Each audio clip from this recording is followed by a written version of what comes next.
2022년 중소기업 기술개발 사업비에 선정되신 것을 다시 한번 축하드립니다. 저는 태성회계법인의 김효철 회계사입니다. 우선 이 정부 지원 사업을 잘못하시면 사업비를 반납해야 되고 또 제재 조치까지 받을 수 있다라는 말 주변에서 좀 많이들 들어보셨을 텐데요. 그래서 앞으로 더 어떻게 사업비를 써야 하나 이렇게 걱정도 좀 많으실 것 같습니다. 하지만 지금 여기 계신 분들은 크게 걱정하실 건 없을 것 같습니다. 과제 수행하시면서 궁금하거나 막히는 부분이 있으면 그때 이런 내용을 그때 들어봤을 것 같은데 이 정도만 떠올릴 수 있게 이렇게 오늘 설명을 좀 가볍게 편하게 들어주시면 될 것 같습니다. 그럼 시작해 보도록 하겠습니다. 우선 이 설명은 정산과 관련된 아주 일반적인 사항, 그리고 협약 변경, 요건 좀 중요한 부분이고요. 그리고 나서 각 비목별 사업비 정산 기준, 그리고 각 세목별로 증빙 서류는 어떤 것들이 있는지, 그리고 마지막으로 RCMS 상에서 좀 자주 사용하는 기능들을 좀 참고로 또 설명을 드리도록 하겠습니다. 우선 이 사업비 정산 시 적용되는 규정을 먼저 말씀을 드리겠습니다. 이 부분은 가장 기본적인 사항이고요. 이 사업비 정산 시 직접적으로 적용되는 규정은 중소기업 기술개발 지원사업 관리 지침이고, 또 이 과제 수행 중 관리 지침이 개정되는 경우에도 일반적으로 협약 당시 관리 지침이 우선적으로 적용됩니다. 그래서 지금 이 가장 최근 규정이나 또 이 협약 당시 규정을 스스로 찾아보고 확인하시는 이런 습관이 좀 필요하십니다. 이러한 규정은 저희 SM텍 사이트에 접속하신 후 정보마당, 자료마당, 거기에 규정 및 서식에 가시면 각 연도별로, 사업별로 아주 자세하게 설명이 되어 있고 파일도 첨부되어 있으니까요. 이 부분 꼭 확인을 하시는 습관을 좀 가져주셨으면 좋겠습니다. 이게 매번 업무를 하다 보면 좀 아쉬운 부분이 있습니다.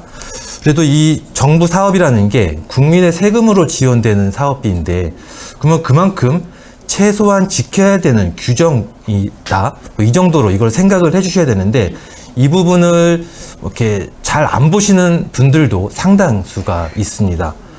이 수행기관 분들은 적어도 한 번쯤은 읽어보시는 게 이 어떤 국민에 대한 최소한의 예의이지 않을까 싶습니다. 그래서 이 사업비 정산과 관련된 규정은 반드시 좀 자주 확인해 주시는 그런 습관을 좀 가져주시면 좋겠습니다.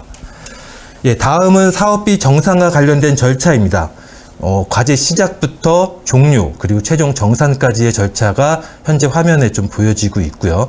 이 중소기업 기술개발 사업 같은 경우는 좀 다른 정부 부처 사업과 좀 다르게 좀 특성이 있어서 과제 종료일로부터 2개월 이내에 모든 정산 절차가 마무리가 되어야 됩니다. 그래서 이 원활한 정산 진행을 위해서는 과제 종료 20일 내에 집행 마감 및 사용 실적 보고서를 좀 제출을 해주셔야지 그 이후에 회계법인의 정산 검토가 이루어지고 추가적인 보완 소명 절차도 진행돼서 최종 정산 결과가 확정될 수 있습니다. 또 이 같이 참여하시는 위탁개발기관이나 참여기업 등이 있을 경우에는 이러한 기관도 동일하게 사용 실적 보고서를 각각 다 제출을 해주셔야 됩니다. 다음은 사업비 정산과 관련된 세부 수행 내용입니다. 우선 이 정산은 크게 RCMS 상에서 이루어지는 상시 점검이 있고요. 이 상시 점검은 과제 수행 기간 중에 이루어지는 내용입니다. 그리고 과제 종료 후에는 최종 정산이라고 하는 어떤 회계 감사 절차가 진행이 됩니다. 이 RCMS 상 상시 점검은 이 사업비 오집행을 좀 사전에 예방하고 부족한 증빙 서류를 보완할 수 있도록 이 과제 수행 중에 이 지정 회계기관이 수행기관에 어떤 사업비 컨설팅을 해주는 개념으로 보시면 될 것 같고요. 여기서 회계법인이 각 집행권을 검토하고 의견은 정상, 미흡 이런 식으로 의견을 남겨드립니다. 그러면 미흡으로 된 건 같은 경우는 각 점검 의견을 확인하시고 부족한 증빙 자료를 보완해 주시면 됩니다. 또 이 과제 종료 후에는 이제 최종 회계 정산, 감사 절차가 진행되는데요. 이때는 사업비 집행이 다 마감된 이후여서 추가적인 사업비 집행이나 이런 건 안 되는 상황이고요. 그래서 요 시기에 최종 정산 결과가 확정되게 됩니다. 그래서 앞서 말씀드렸던 이 RCMS상 상시 점검 상에서 정상이라고 되어 있다 하더라도 이 최종 정산 과정에서 과제와의 관련성 확인이 최종적으로 더 확인이 안 된다. 이러면 불인정이 될 수도 있고요. 또 반대로 상시점검 시에 미흡이었지만 최종 정산 과정에서 과제 관련성이 충분히 확인이 되었다면 불인정이 되지 않고 인정이 될 수도 있습니다. 그래서 이 RCMS상의 상시점검 의견은 어떤 정상이나 미흡은 어떤 참고 자료로만 봐주시면 될 것 같습니다. 이 다음은 가장 일반적으로 또 많이들 물어보시는 내용 약간 요약을 해봤는데요. 이 RCMS 상에서 이 관련 지정 회계 기간에 담당 회계사를 확인하는 방법입니다. RCMS 상에서 정산, 연구비 상시점검, 상시점검 검토 결과서로 들어가시면 담당 회계 기관과 정산 담당 회계사가 확인할 수 있습니다. 거기에 연락처도 같이 있으니까 그쪽으로 연락을 주시면 되고요. 그다음에 이 정산과 관련돼서 문의사항이 많이 있으실 수가 있어요. 그러면 규정 해석이나 상시점검, 또 최종 정산 등 이 사업비 집행과 관련된 직접적인 내용들은 SM택 시스템에 접속하셔서 지정회계기관에 온라인상으로 문의를 해주시면 됩니다. SM택에 들어가시고 연구비 정산에서 연구비 정산 관련 문의사항을 클릭해서 등록하시면 지정회계기관에 직접적으로 그 내용이 전달이 됩니다. 그리고 나머지 사업비 집행과 관련된 RCMS 시스템 사용법 이런 것들은 RCMS 고객지원센터에 유선으로 문의 주시면 되고요. 또 협약 변경이라든지 이런 SM택 시스템 사용법은 중소기업 통합콜센터에 유선으로 문의를 주시면 될 것 같습니다. 다음은 이 상시점검 의견 확인 방법인데요. 요거는 RCMS 연구비 정산, 연구비 상시점검 또는 RCMS에서 연구비 현황, 연구비 사용 내역에서 각각 확인할 수 있습니다. 그리고 이 부분은 이 사업비 사용 실적 보고서 제출 방법입니다. 근데 지금까지 말씀드린 내용도 처음 접하시는 분들은 이게 무슨 말인가 하실 것 같은데요. 더더욱 이 사용 실적 보고서 제출은 과제 종료 시점에 이루어지는 거기 때문에 잘 모르실 수도 있습니다. 그냥 이것도 가볍게 들으시고 제가 이제 말씀드리는 목차 정도만 기억해 놨다가 종료 시점에 한번 다시 찾아보시면 될 것 같습니다. 이 사업비 사용 실적 보고서 제출 단계 라고 한다면 카드 대금의 선입금, 또 정산 서류 등록, 2월금 등록, 집행 마감, 그다음에 사용 실적 보고서 제출 순서로 하시면 좀 편하실 거고요.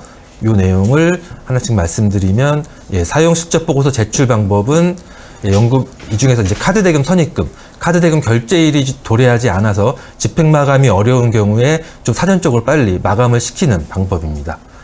그다음에 연구비 정산 서류 등록이라든지 전년도 2월금 사용 등록, 차년도 2월금 신청 등록, 그다음 집행 마감 이런 부분도 나중에 꼭 확인하시고 진행을 하시면 도움이 되실 겁니다. 또 이 사업비 사용 실적 보고서 제출은 이러한 사항들을 최종 다 확인을 한 다음에 이 보고서 제출 버튼을 눌러주시면 될 것 같습니다. 이 부분도 이제 종료 시점에 가서 다시 한번 확인해 보시면 될 것 같습니다. 지금까지 이 내용은 지금부터 이 내용까지 숙지하실 필요는 없을 것 같고요. 그다음에 이 최종 정산 의견을 확인하는 방법도 RCMS상에서 가능한데요. 연구비 현황, 연구비 사용 내역으로 들어가시면 정산의 인정 구분, 또 불인정이 됐으면 그 사유, 또 보완 요청 사유 이런 것들을 직접적으로 확인하실 수 있습니다. 또 최종적으로 정산이 확정돼서 감사 보고서가 발행이 되면 이것도 SM택 과제 수행 보고서 회계감사 보고서 제출 탭에 들어가서 등록해서 2개월 내까지 제출해 주시면 될 것 같습니다. 지금까지 말씀드린 건 아주 일반적인 사항이고요. 이제 좀 관련돼서 중요한 사항을 좀 말씀드리도록 하겠습니다. 가장 첫 번째는 협약 변경과 관련된 내용입니다. 과제 수행 중 협약 내용과 다른 사유가 발생한 경우에는 SM택을 통해서 협약 변경 절차를 거쳐야 하고 또 이 사업기간 연장을 제외한 전문기관 승인 사항은 기술개발 종료 1개월 전까지 승인 요청이 필요합니다. 그럼 이런 협약 변경이 왜 중요하냐라고 좀 궁금해하실 수도 있는데요. 이 사업비를 과제에 맞게 잘 사용했음에도 불구하고 이러한 필요한 절차가 있는데 이러한 필요한 절차를 이행하지 않으면 그냥 불인정되는 경우가 상당수 발생하기 때문입니다. 그래서 이러한 협약 변경 사항은 어떤 관리 지침이나 이런 데도 나와 있으니까 좀 반드시 확인해서 이러한 사항이 발생한 것 같다 라고 하면 SM택에 접속해서 협약 변경 절차를 반드시 진행하셔야 합니다. 좀 중요한 내용 좀 살펴보도록 하겠습니다. 우선 협약 변경 사항은 크게 중요한 협약 변경이 있고요. 그 다음은 경미한 협약 변경, 이렇게 두 가지로 나뉩니다. 그래서 이 중요한 협약 변경 사항 같은 경우는 당연히 중요하기 때문에 전문기관이 승인을 해주어야 됩니다. 종료 1개월 전까지 승인 요청을 반드시 하셔야 되고요. 또 이 경미한 협약의 변경은 좀 이제 가벼운 사항이다 이렇게 보시면 되고, 그렇기 때문에 승인까지는 아니고 연구개발기관의 자체 변경으로 가능하십니다. 이 자체 변경이라는 거는 SM택에 등록만 하셔도 인정이 된다라는 것입니다. 그래서 뭐 좀 중요한 부분은 몇 가지 말씀드리고 가면, 중요한 협약의 변경에서는 뭐 부가세 포함 3천만 원 이상의 연구시설 장비의 추가 구매 취소, 설치 취소 등 설치 위치 변경 같은 경우는 전문기관의 승인을 받아야 됩니다. 저희 중소기업 기술개발 사업에서는 이러한 부분이 좀 많이 없으실 수 있습니다. 하지만 만약에 있다면 반드시 하셔야 되고요. 그 다음은 배우자 및 직계 좀비속이 연구원으로 참여한다든지 추가된다든지 변경되는 경우에는 반드시 승인을 받아야 되고요. 또 연구 책임자가 변경되는 경우, 이 경우도 반드시 승인을 받아야 됩니다. 또 영리기관 같은 경우는 현금 계상 인건비가 변경이 된다. 이때도 반드시 전문기관의 승인을 받으셔야 됩니다. 경미한 협약의 변경사항은 좀 자주 발생하는 겁니다. 뭐 참여연구원의 인건비 계상률, 참여율, 참여기간, 금액 같은 경우가 변경이 되면 SM택에 등록해서 즉시 수정하셔야 되고요. 또 신규 인력의 등록 및 변경사항도 반드시 바로 SM택에 등록을 해주셔야 됩니다. 또 이러한 중요한 협약 변경을 제외한 연구비 사용 계획에 변경되는 경우도 웬만하면 이제 등록을 해주셔야 됩니다.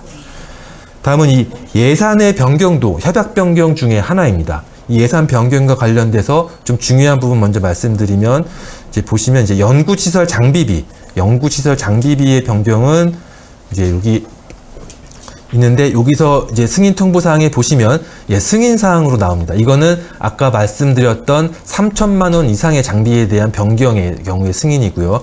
그 이외에 이제 저희 빨간색으로 별도 헤드라인을 달아둔 부분이 있는데, 이 연구개발비 변경입니다. 이거는 연구개발비 사용계획의 변경으로서 어떤 계획서에 반영하지 않은 항목이라 하더라도 과제와 관련성이 있으면 각 비목 내 세부 항목 간에는 자유롭게 변경해서 사용이 가능합니다. 이러한 부분은 그냥 SM택에 등록만 하시고 집행하셔도 충분히 인정이 되니까 좀 주의해 주시면 될 것 같고요. 그러면 이러한 협약 변경 사항은 어떻게 등록을 하느냐라는 것도 이제 좀 알아보셔야 되는데요. 요거는 SM택 상에서 진행을 하게 됩니다. SM택의 과제 수행, 전자협약, 협약 변경 관리, 과제명을 선택하시고 자체 변경 등록으로 가시면 그냥 좀 경미한 협약의 변경은 등록만 하시면 가능하십니다.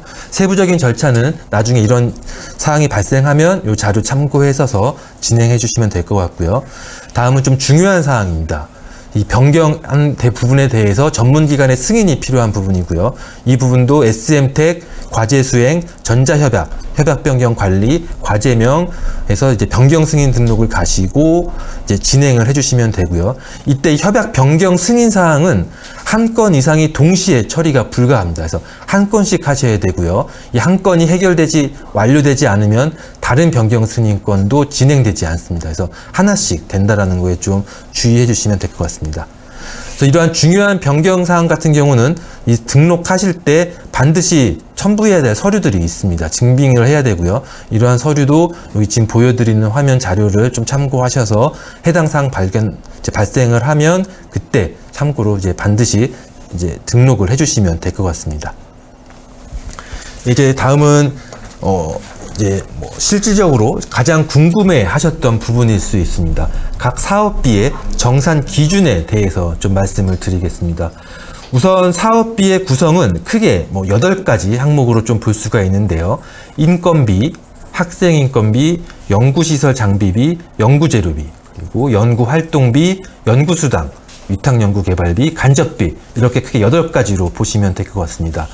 뭐 인건비나 학생인건비, 연구시설 장비비, 연구재료비, 이러한 것들은 뭐 그냥 이러한 용어, 단어만 들어도 좀 직관적으로 어떤 용도로 사용하셔야 되는지 이해는 되실 겁니다. 요 관련된 내용은 그냥 눈으로 한번 좀 참고를 해주시고요. 연구활동비, 연구수당 이러한 부분도 마찬가지겠습니다. 그래서 요 관련된 내용은 이어서 바로 더 자세하게 설명을 드리도록 하겠습니다. 그리고 이 사업비 사용하는 데 있어서는 어떤 일반 원칙이 좀 정의가 되어 있습니다. 이 원칙은 좀 다 말씀을 좀 드리도록 하겠습니다. 첫 번째는 정확한 산정 및 계획대로 집행입니다. 그리고 두 번째는 기술 개발과 직접적으로 관련성이 있는 부분으로 사용하셔야 되고요. 또 세 번째, 협약 기간 내 사용을 하여야 됩니다. 협약 기간이 지났는데도 연구비 사용은 불가하고요. 그 다음에 이렇게 사용한 연구비들은 증빙 서류를 반드시 구비해서 관리하셔야 된다. 요 네 가지 사항이 사용의 일반 원칙입니다.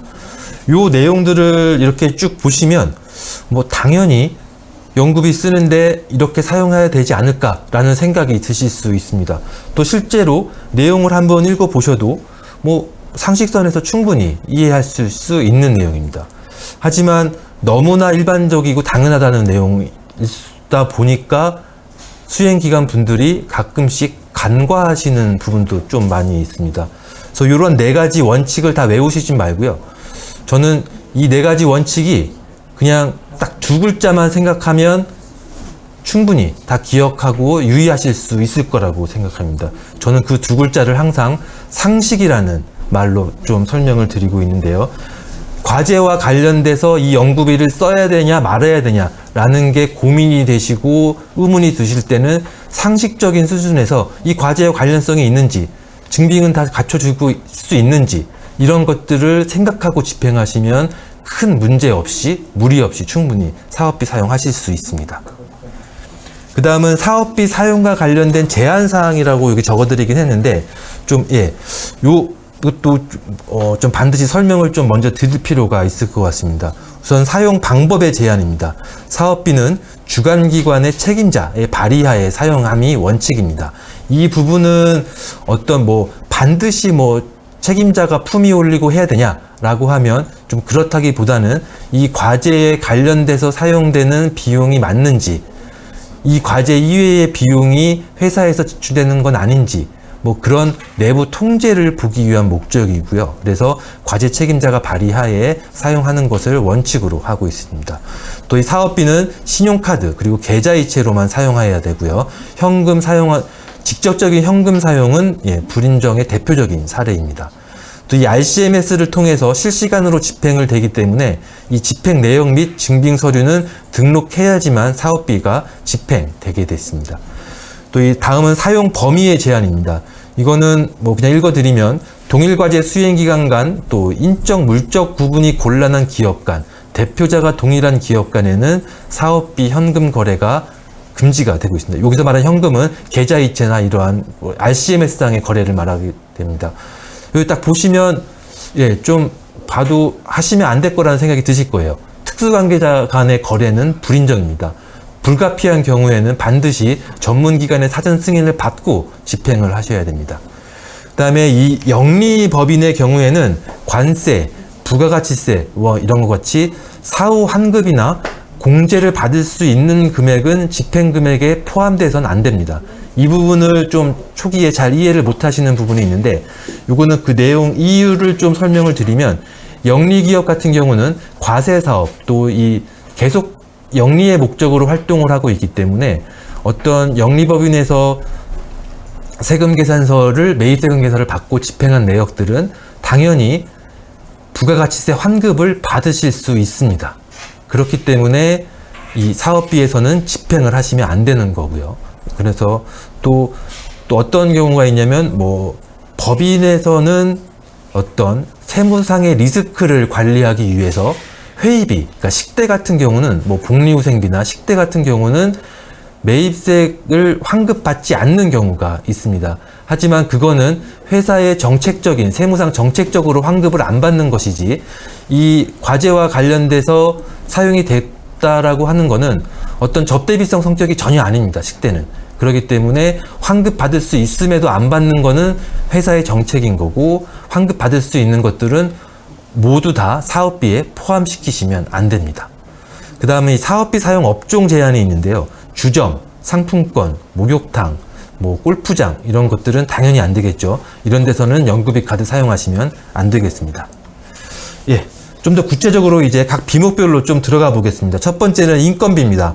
뭐 이 산정 기준이나 사용 기준 내용은 좀 참고로 좀 읽어 보시고요.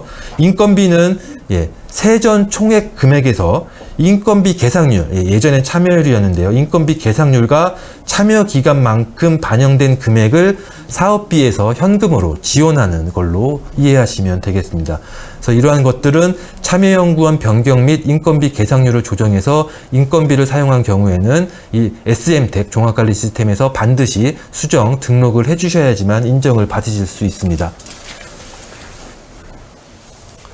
그래서 뭐 대표적인 불인정 기준으로는 참여연구원 변경 및 신규 연구원 등록을 최종 보고하지 않고 지급된 금액, 또 이 개인별 인건비 계상률 및 참여 기간을 초과하여 집행한 금액, 또 이 사업계획서상 등록되지 않은 인력의 인건비를 집행한 금액, 이러한 것들은 불인정되니까 유의해 주시고요.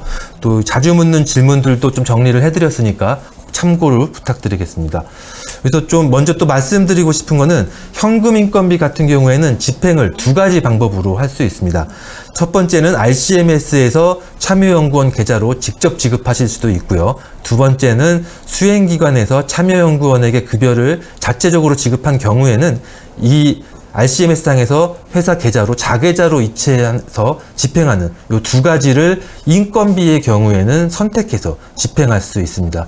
다만 이 자계좌 이체 방식으로 집행할 경우에는 참여연구원에게 지급됐다는 이체 증빙을 반드시 RCMS상에서 등록하셔야지만 이체가 가능하고요. 그래서 요 인건비 같은 경우는 뭐 자계좌 이체 방식도 가능하고 RCMS에서 직접 이체도 가능하다. 요거 생각해 주시고요. 나중에 사업 진행하실 때 참고하시면 될 것 같습니다. 다음은 학생 인건비인데요. 이 학생 인건비는 실제로 이 중소기업 기술개발을 수행하는 주관기관은 대부분 이제 기업들이실 텐데요. 해당 사항이 거의 없습니다. 이 부분은 좀 넘어가도록 하겠습니다. 다음은 이 연구시설 장비비, 이제 연구 재료비와 관련된 부분입니다. 뭐 장비비와 재료비와 산정 기준은 그냥 참고 한번 읽어주시고요. 이 연구시설 장비비 재료비는 기술개발 사업과 직접적으로 관련이 있는 품목에 한해서만 사용이 가능하십니다. 또 장비비 같은 경우에는 협약기간 종료 2개월 이전까지 구입, 실제로 회사에 입고가 완료된 분에 한해서 인정이 되고 있습니다. 이 장비 재료비와 관련된 불인정 기준 대표적인 것 좀 몇 가지 말씀을 드리겠습니다.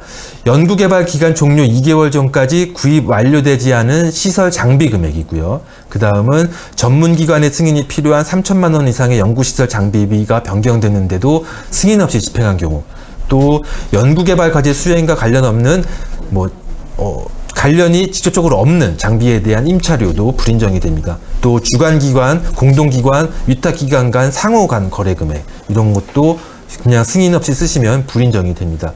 뭐 또 자주 물어보시는 것 중에 범용성 장비를 구입하셨는데 이게 뭐 불인정되는 경우가 많다라고 하시는데요. 원칙적으로 범용성 장비는 불인정이 됩니다. 이거는 직접적으로 관련성이 있게 과제에 투입되었다는 것을 확인이 어렵기 때문이고요. 하지만 직접적으로 여기에만 투입이 됐다라는 게 확인이 되면 충분히 인정이 가능합니다.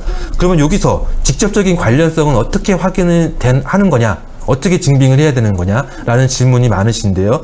그것은 뭐 사업계획서 상에 어느 정도 그 내용이 반영되어 있으면 사전에 승인을 받았다라고 가정할 수 있습니다.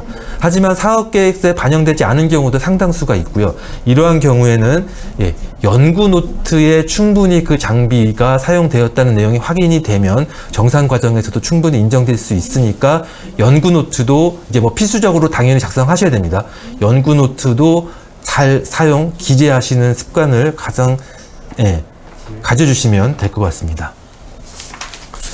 다음은 연구활동비 말씀을 드리겠습니다. 이 연구활동비는 장비 재료비 이외에 대부분의 실제 활동과 관련된 것들이라고 보시면 될 거고요.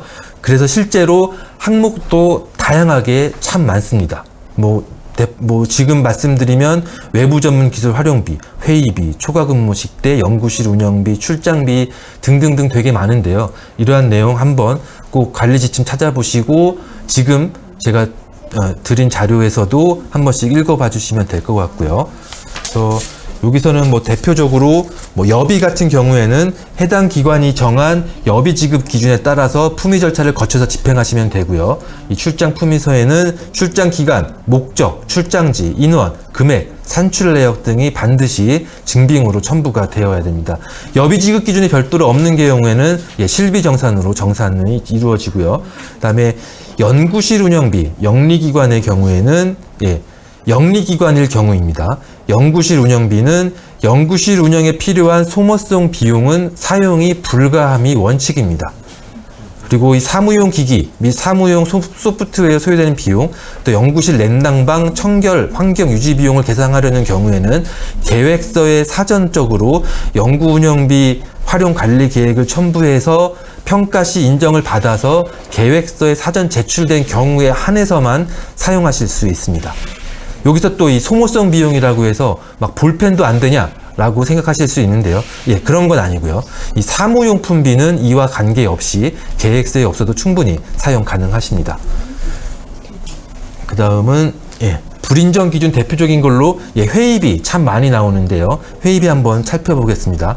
사전 내부 결제 또는 회의록 없이 집행한 회의비, 또 주류 등 유효성 경비가 포함되어 있는 회의비, 또 외부 기관 참석 없이 단일 수행 기관 간 내부 직원 간 회의비로 집행된 금액은 불인정이고요.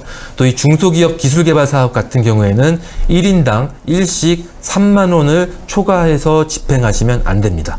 여기서 3만 원은 부가가치세 포함 금액으로 판단을 하셔야 됩니다. 또 단순 점심 식대로 집행한 경우도 안 되고요. 당연히 술이 포함된 비용은 해당 회의비가 전체가 불인정이 됩니다. 다음은 출장비입니다. 출장비는 실비에 의한 처리 시 신청 금액보다 부족한 증명 자료를 구비한 경우에 불인정이고요. 또 출장 중 회의비 식대를 사용했는데 출장비 식대를 중복 청구한 경우도 대표적인 불인정 사례가 되겠습니다. 다음은 이제 연구실 운영비, 아까 말씀드렸던 영리기관인데요. 연구실 운영에 필요한 소모성 비용은 계획서에 반영되어 있지 않으면 불인정이고요. 사무용품비는 괜찮습니다. 또 협약 체결 시 요 부분도 아까 말씀드렸으니까 참고해 주시기 바라겠습니다.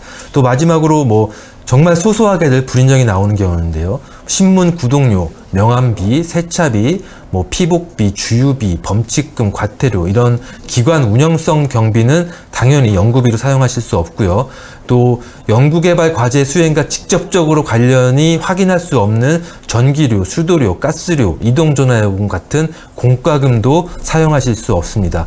찬조금, 화환구입비 당연히 안 될 거고요. 또 도서구입비도 사용하실 수는 있는데 과제와 직접적으로 관련이 없는 전문적인 서적이 아니면 또 과제와 직접적으로 관련이 있어야 됩니다. 그냥 단순 도서는 당연히 불인정이 되겠습니다. 다음은 연구수당이고요. 이 연구수당은 과제 수행과 관련돼서 과제 책임자 및 참여연구원의 어떤 보상, 장려금을 지급을 위한 수당이고요. 요거는 연구 계획서에 반영이 되어야지만 사용할 수 있습니다. 또 이 최초 협약 예산을 초과해서 집행은 할 수 없습니다. 대표적으로 주의하셔야 될 거는 총 연구개발 기간 기준으로 참여 연구자가 2명 이상인 경우에 1명의 참여 연구자에게 해당 연구개발 과제의 연구수당 사용액의 70%를 초과해서 지급하게 되면 초과한 금액은 불인정입니다.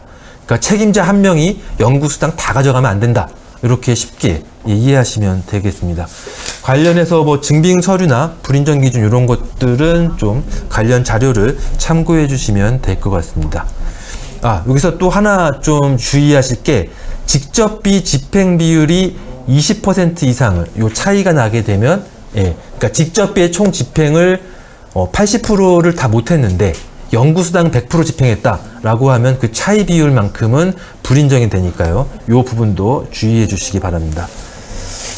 다음은 이 유탁 연구개발비는 지금까지 말씀드렸던 내용 다 똑같이 생각하시면 되고요. 그래서 한 가지 좀 더 주의하게 말씀드릴 게 있는데 이 주관기관이 영리기업일 경우에 위탁과제가 있으면 그 위탁과제는 거의 대부분이 부가가치세 과세 대상 과제입니다. 그렇기 때문에 위탁연구개발기관이 주간기간으로 세금계산서를 발행을 해야 되고요. 그 세금계산서 발행의 공급가액이 사업계획서상 반영된 위탁연구개발비 총액입니다.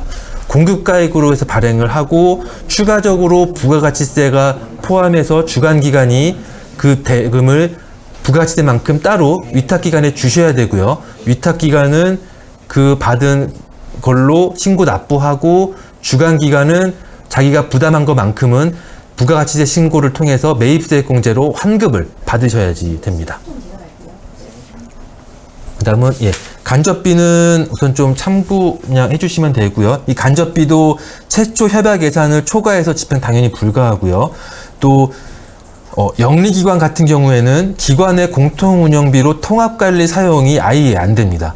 영리기관은 반드시 계획서에서 승인된 금액, 또 사용 계획에 따라서 반영된 금액에 따라서 그렇게만 집행을 하셔야 됩니다. 그래서 뭐 영리기관이 간접비를 일괄흡수 지출한 게 보이면 그 금액 그냥 불인정이고요. 또 당초 계획서상 계상하지 않은 명목, 계획서상 반영되지 않은 금액 이런 걸로 집행이 되면 다 불인정입니다. 그렇기 때문에 영리기관의 간접비 사용 내역은 세금계산서랑 관련 증빙이 다 첨부가 되셔야 됩니다. 다음은 이 집행 증빙과 관련된 좀 일반적인 사항들 좀 간단하게 좀 말씀을 드리겠습니다. 우선 이 재화 및 용역 구매 절차를 지금 좀 보여드리고 있는데요. 이게 아주 일반적인 겁니다. 품위를 하면 품위서가 나올 거고요. 계약이 되면 계약서와 견적서가 나올 겁니다. 검수를 하면 물건이 들어와서 검수가 되면 검수조서나 거래명세서가 이제 발행이 될 거고요. 그 다음엔 대금 청구를 할 거고요. 이때 세금계산서를 발행받으실 거고, 카드로 사셨으면 카드 결제를 할 것입니다. 그리고 다음에 계좌이체 지급이 될 거고요. 이러한 절차에 따라서 생성되는 증빙들은 다 증빙으로 관리를 해주셔야 되는 부분입니다. 그래서 여기서 이제 검수조서는 좀 따로 더 말씀을 드리면, 이 납품된 재화 용역의 규격 수량이 계약 내용과 일치하는지, 또 실제 과제와 관련돼서 입고되고 투입되었는지 확인을 하기 위한 거고요. 이 부분은 2021년도부터 법에 명시적으로 이 증빙을 첨부하도록 되어 있으니까요. 장비 재료비에 있어서는 검수조서 반드시 꼭 챙겨주셔야 됩니다. 또 이러한 정산 서류는 RCMS상에서 RCMS 연구비 정산, 정산숭비, 정산서류 등록에 가서 각각 등록을 해주시면 되고요. 또 이런 증빙서류에는 공통증빙서류가 있고요. 또 집행 건별로 발생되는 증빙서류가 있으니까 이거는 각각의 지금 자료에 나와 있는 요 메뉴에 들어가셔서 사용 등록을 해주셔야 됩니다. 또 가끔 이제 이거는 뭐 정산하는 회계 법인마다 좀 다를 수가 있는데, 엑셀 파일을 별도로 수행기관에 배포해서 사업관리에 좀 도움을 드리는 부분이 있습니다. 이 부분도 별도 요청하게 되면 이것도 같이 좀 제출을 해주셔야 될 것 같습니다. 지금까지 말씀드린 내용 이제 증빙 서류들이 있어야 되는데요. 요 이제 세목별로 관리 지침에 있는 증빙 서류를 제가 좀 페이지로 별도로 증빙을 첨부했는데, 이건 한번 읽어보시고요. 이러한 증빙 서류들 되게 많습니다. 종류가. 이게 모두 다 있어야 되냐? 라는 질문도 많고, 이 많은 걸 다 해야 되나요? 이 중에 하나만 없어도 불인정인가요? 라고 의문을 좀 궁금증을 가질 수가 있는데, 그렇지 않습니다. 여기 나온 거는 예시일 뿐이고요. 또 이 과제와 관련된서 집행이 됐다라는 게 확인이 되는 정도의 증빙 종류가 충분히 제공이 되면 충분히 인정될 수 있습니다. 여기는 좀 예시로 봐주시면 될 것 같습니다. 이건 한번 봐주시고요.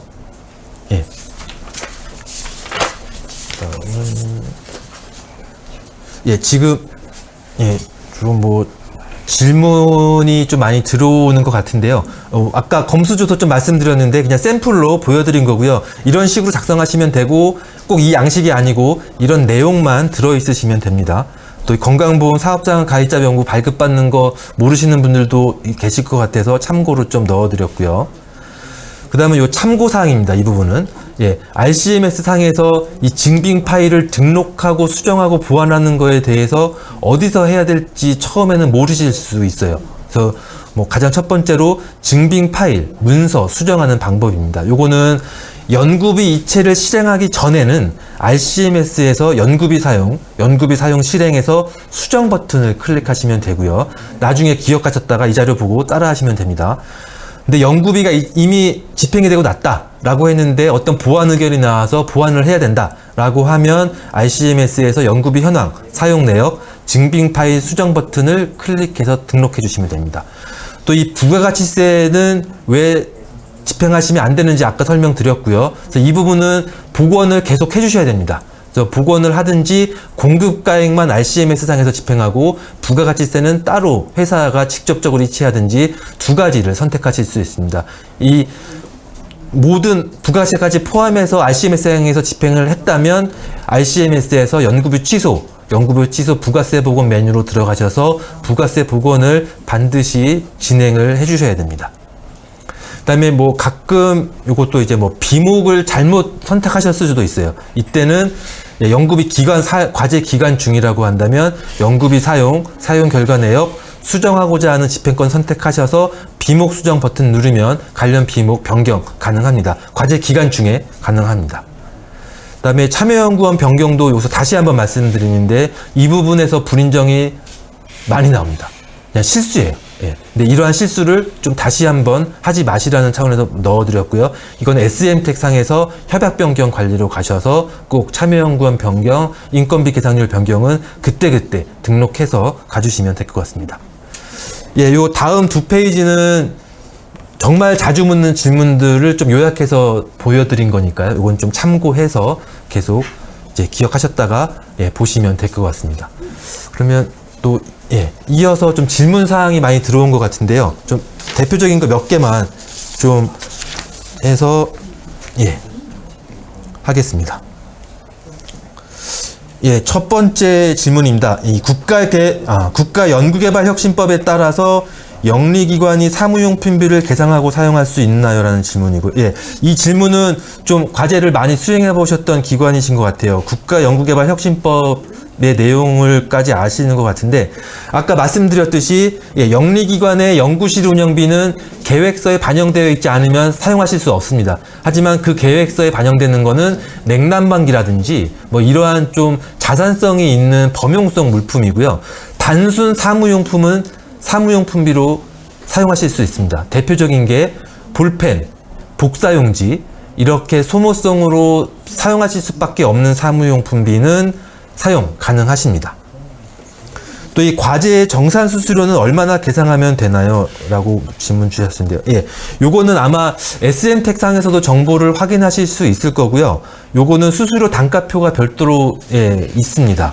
그리고 이 부분은 아마 연구비 사용 계획 이제 협약하실 때 이 과제에 대한 정산 수수료를 어느 정도 안내 받으셨을 걸로 알고 있거든요. 그래서 거기에 나와 있는 금액 하시면 되고, 혹여라도 그 금액을 좀 적게 계상했다라고 해도 전혀 걱정하지 마시고요. 나중에 뭐 회계법인이 이제 지정이 되면, 회계기관이 지정이 되면 그 회계법인에 직접 문의 주시면 상세하게 안내해 주실 거고, 최종 정산 시도 다시 한번 안내를 드릴 겁니다. 그래서 그 금액에 좀 차이가 있더라도 얼마든지 집행이 가능하십니다.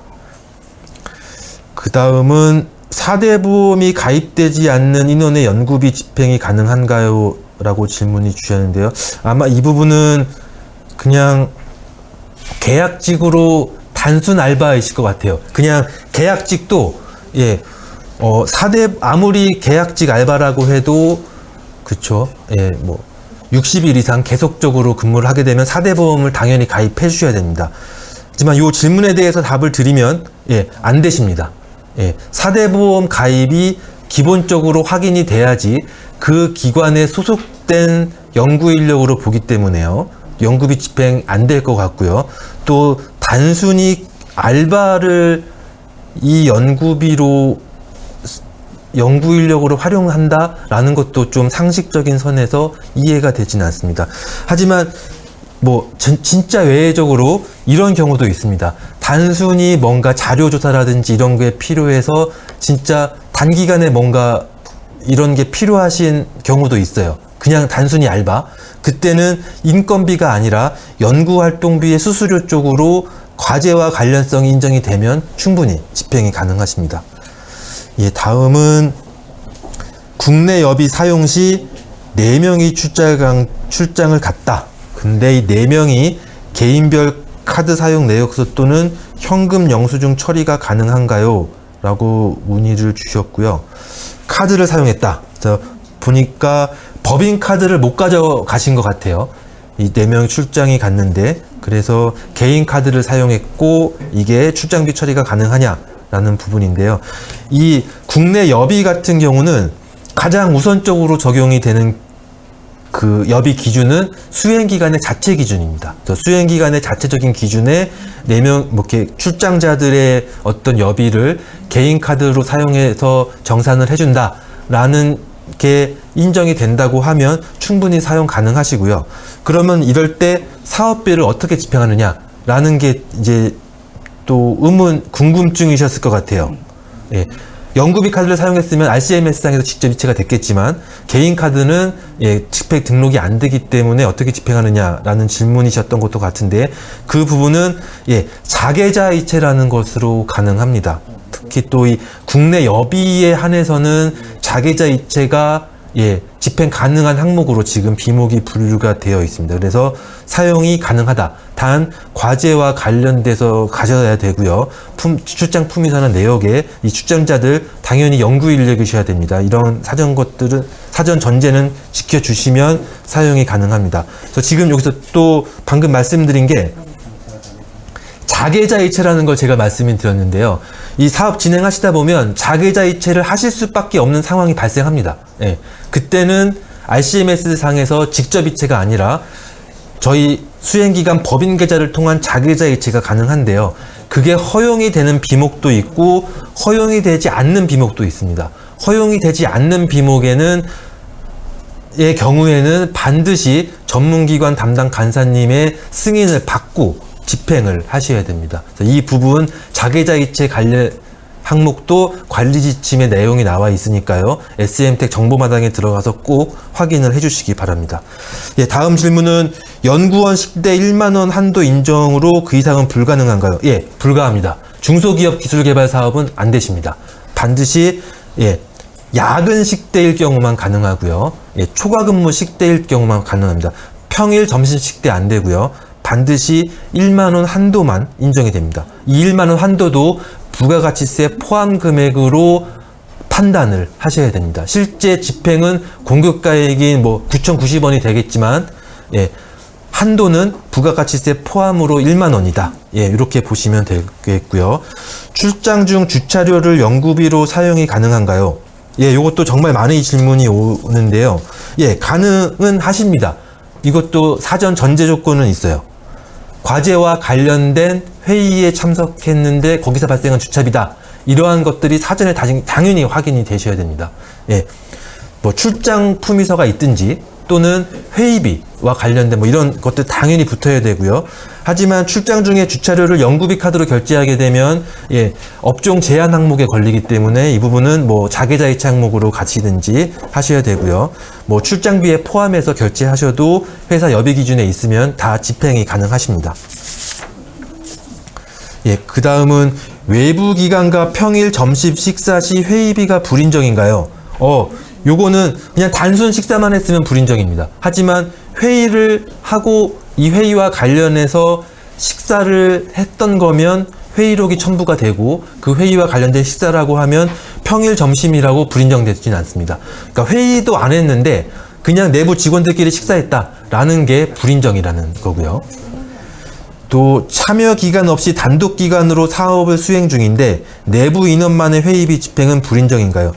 요거는 솔직히 좀 아쉽지만 애석하게도 요거는 불인정입니다. 너무나 명확하게 나와 있는 거고요. 그 이유는 참여 기간 없이 단독 기관으로만 수행하면 과제 관련돼서 회의 충분히 연구원들끼리 할 수 있는데 그러한 회의비와 회사의 자체적으로 하는 그런 식대와의 구분이 좀 매우 어렵기 때문이고요. 그래서 이런 경우에는 참여 기간도 없고 하면 이제 외부 기관이라고 하면 이제 어떤 부분이 있냐면 당연히 저희와 하는데 어떤 장비 재료를 구매하는 하고 제작을 할 때도 어떤 다른 기관과 협의하고 회의하는 부분들이 있으실 거예요.